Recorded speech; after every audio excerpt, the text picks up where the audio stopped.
Back to the boss mode walkthrough series. This next video is going to be covering Shattered Reflections in normal mode, which is the latter half of chapter 5. This first run here I'm actually going to be doing with the Goblin team. This is going to serve as a alternate team to the Undead team. I don't generally recommend this team for a variety of reasons. It makes the boss fight a little bit tough. For most people, this will be their first boss mode encounter with Kang Kung. He's highly resistant to a lot of things and can be a little bit difficult compared to his regular campaign and champion campaign. The only real benefit of using the Goblin team is they will tear through the primary stages extremely quickly. Because everybody is all blue, there's no fast heroes except for the mini boss. There's nothing they can do to stop you. And then if you bring Hansuke along, he will constantly buff the team defense with his epic. Mine happens to be a max epic.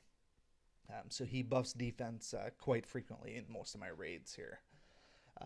But it only takes roughly a minute or two to actually get through the entire stage up until the boss. And then when we deal with the Kang Kung boss mode, he has a couple of different mechanics when you use this particular team. The overall concept is still going to be similar to regular campaign when you're doing it for the first time at level.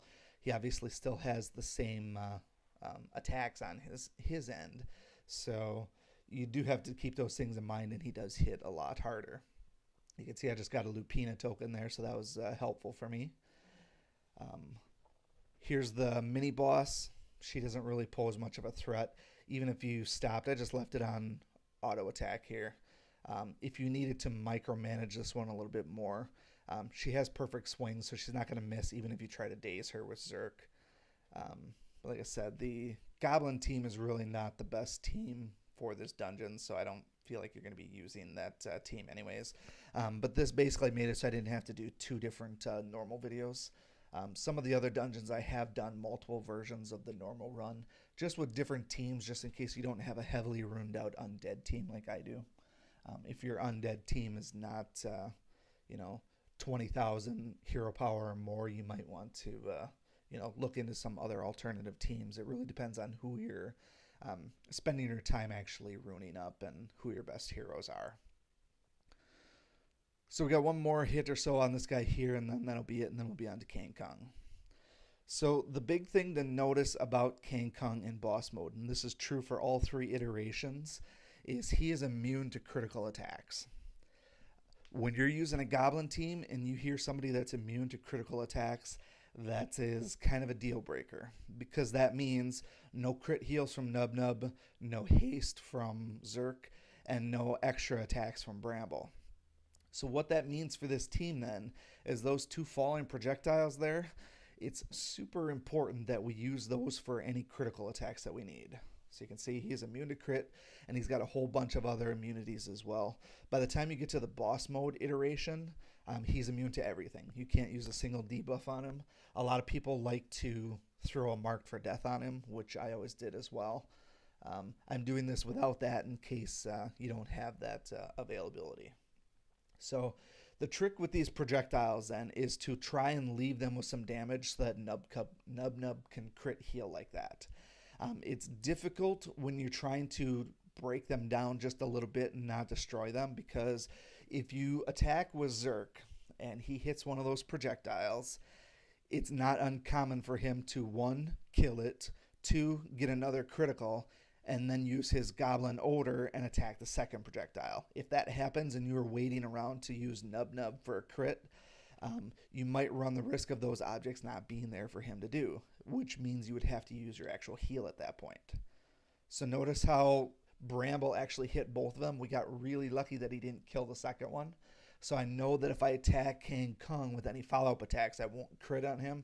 I don't have to worry about somebody accidentally hitting that rock, and now Nub Nub is able to hit it and do a crit heal, and he still gets a pot shot in on Kang Kung.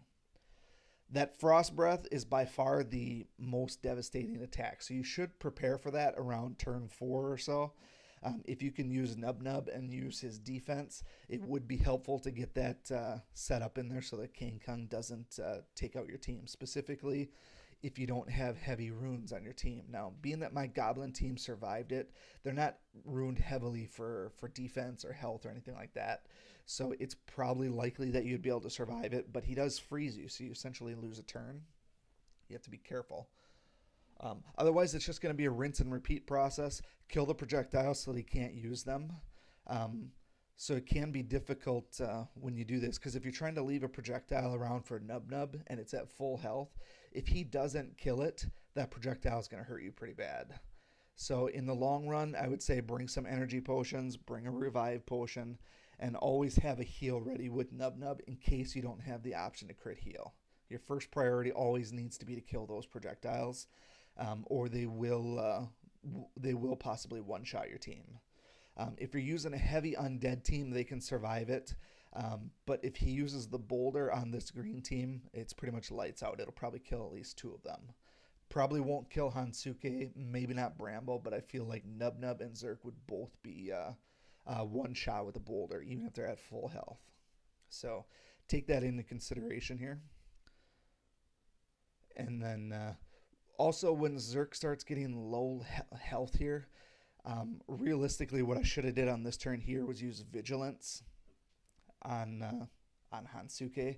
I chose to do a heal instead, which really doesn't heal that much. Nub Nub was able to get the crit heal off there anyways. But in this particular run, King Kong is kind of a nuisance, and he's really picking on Zerk more than I expected, which is another reason why I really should have did Vigilance with Hansuke. He would have saved Zerk from a kill shot here. So realistically, back when Zerk was at half life, there's no excuse not to do Vigilance. Hansuke is going to parry a lot of those attacks, plus he'll survive them just because of his normal defense. And even if King Kong did kill him, he would have come back in 2 turns anyways from his honorable death. So now basically where I'm at is I'm out of revive potions, so I kind of have to slow things down and play a little bit smarter, otherwise you miss out on the 3-star. So same rules apply here. I'm killing both of those projectiles. Leave a little sliver if you can, and then that allows Nub Nub to crit heal. Now he doesn't need to on this particular iteration, but that's generally going to be the mechanic. If you're doing this with an undead team, you can save those projectiles for Brahm's Team Leech. Very, very helpful because he will hit it for a lot of damage, which should heal you for quite a bit as well. When you use Goblin Dance Party, I tend to try and use that before I kill the projectiles.